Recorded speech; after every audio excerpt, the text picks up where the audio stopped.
Hello, so I have another care guide to react to.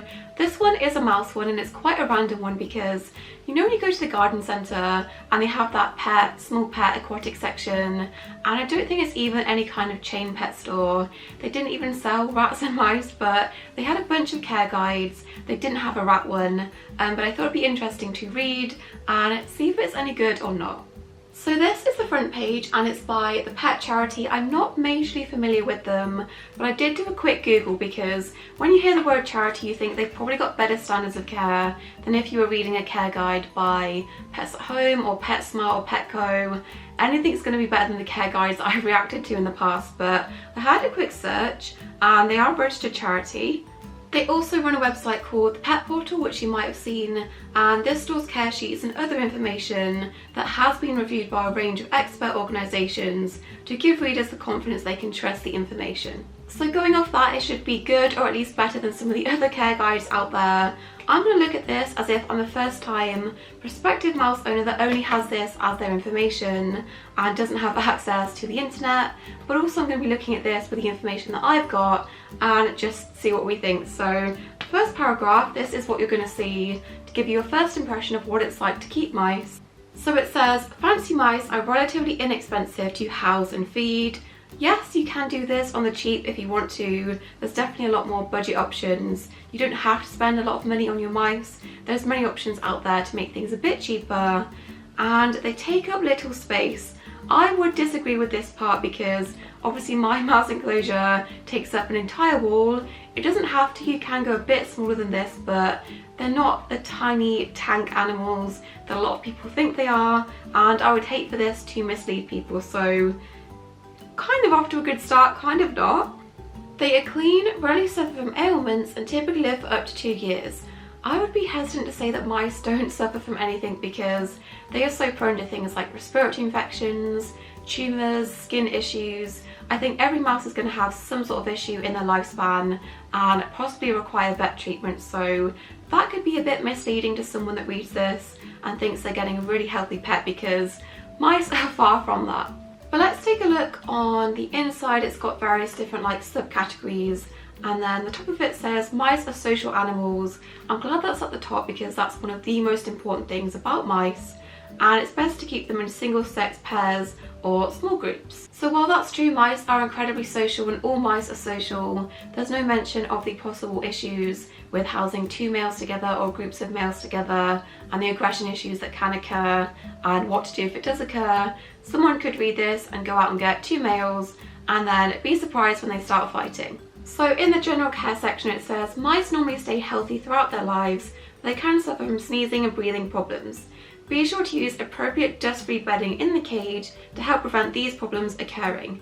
If sneezing and breathing problems persist, seek attention of a vet. So that's good information, I do agree with all of that, but I do think obviously these care guides have very limited space. I guess they could make them a bit thicker, but there's no mention of what type of beddings to use and which ones are safe or not. And there's no mention of things like aerosols around mice. I always want them to go into way more detail, but I guess they can't fit everything into a care guide. They could get rid of the huge pictures and put a bit more information, but generally, yeah, that's the basics of respiratory infections in mice.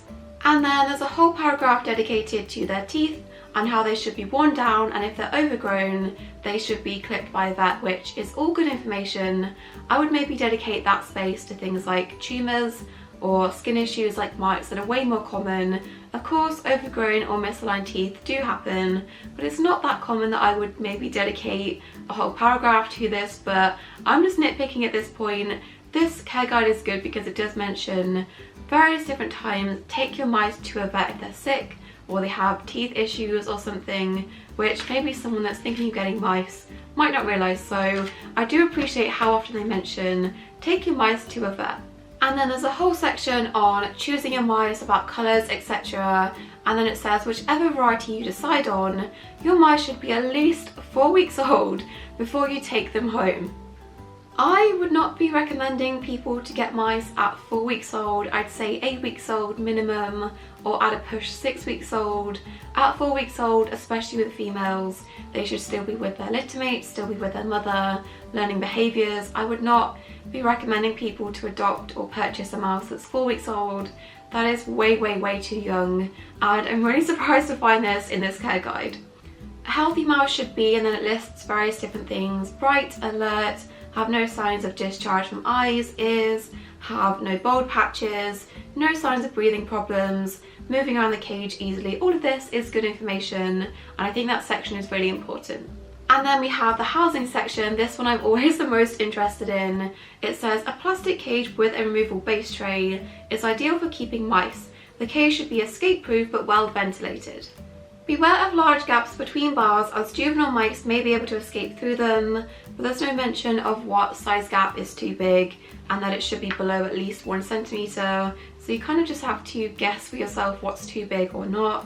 And I don't think there's any mention in this care guide of what the minimum size cage is, which I understand sometimes giving a minimum is not always the best because people just see that and think, oh, I've reached that, I don't have to strive to go above this or provide any more for my mice. But I do think giving that in this care guide would be good, because if this is in a random pet store that sells things like critter trails, this has no mention of those being too small, so I think that would be a really crucial thing to put in a care guide like this.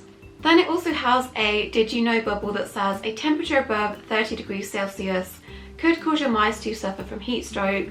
That is really important. I would also add the opposite end of things into this, where colder temperatures can cause mice to go into torpor, and if you don't know what that is, I will link my video on keeping mice warm in the iCards and the description, because that is equally important and I would like to see that information in some sort of care guide. Mice are inquisitive and active, therefore they should be provided with as much stimulation as possible.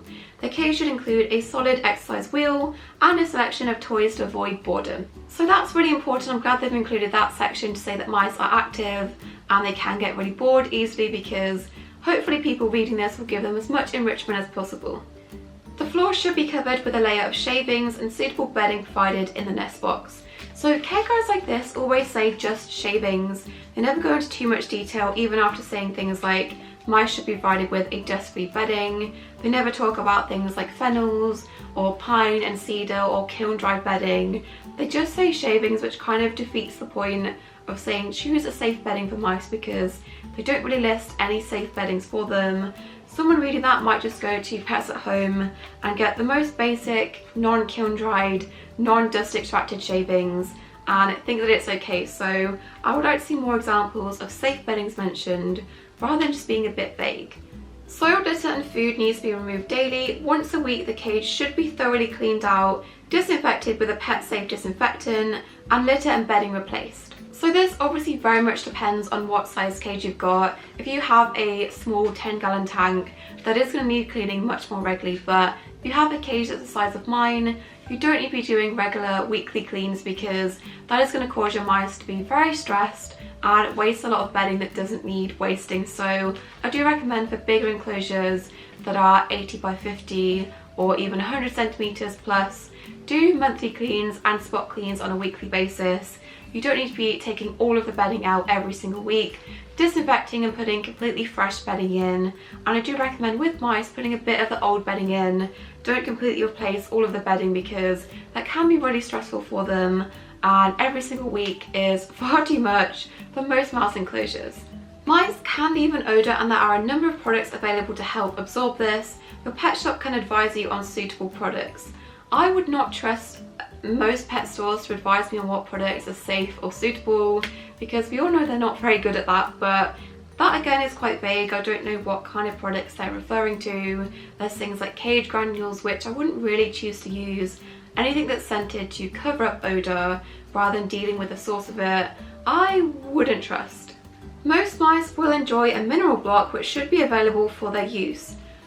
Do people still use mineral blocks? I have not seen those or seen people use those since like the 90s. I don't use mineral blocks with my mice, and I don't know anyone that does. They are definitely not something that you have to use or even should use, so that's really random. This last one I like, it says, do not feed your mice cheese as it can upset your pet's stomach. Yes, mice are lactose intolerant, and compared to the stereotypes of mice being obsessed with cheese and people feed them cheese, there are way more things you can give them that are going to be better for them and not upset their stomach. And then we have a section on handling. Handling your mice often will help them build up a relationship with you. Some mice can become very tame with regular handling. I appreciate them saying some mice because some people get mice thinking they're going to be this really friendly, confident pet, and not all mice are like that. Some mice don't like handling, and that's okay. So that's all good advice. Oh no. Gently but firmly hold the base of their tail between the thumb and the forefinger and lift your mouse into your cupped hand. But remember, never pick your mice up by the end of their tails. A hollow tube can also be used to scoop the mouse up until confidence is gained. Now of course there are people that do use this method of handling and they know what they're doing. Would I recommend it to someone that's clearly a first-time mouse owner or even a kid reading this? No, I wouldn't, because there is still potential for damage to happen, and I don't think it's a good way to bond with your mice if you want to have a good relationship. Imagine if someone was trying to get to know you and they came along and picked you up by a limb and just picked you up by your arm instead of letting you make your own choices. I do think that paragraph has the opportunity for people to maybe not do this correctly, so I wouldn't put that information in. I would say don't pick them up by the end of the tail, but I'd say the tube thing is good, or just coaxing them onto your hand with your other hand, or even just letting the mouse make its own decision and come onto your hand if it wants to. I think that's maybe much better advice, but so that is pretty much it for this care guide. It does also have a short shopping list, and then somewhere in the back it does also have the 5 freedoms for animal welfare, which are so important and everyone should be sticking to this, which some things are either left out of the care guide or maybe in the care guide might contradict this, but I do think these are really important to stick on the back of any care guide, so I appreciate that.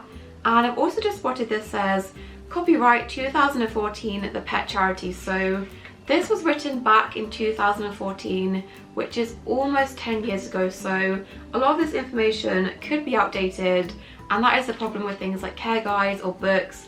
Once they're written and dispersed everywhere, that information can go out of date quite quickly, so that is surprising. I thought this was much more recent, but apparently not.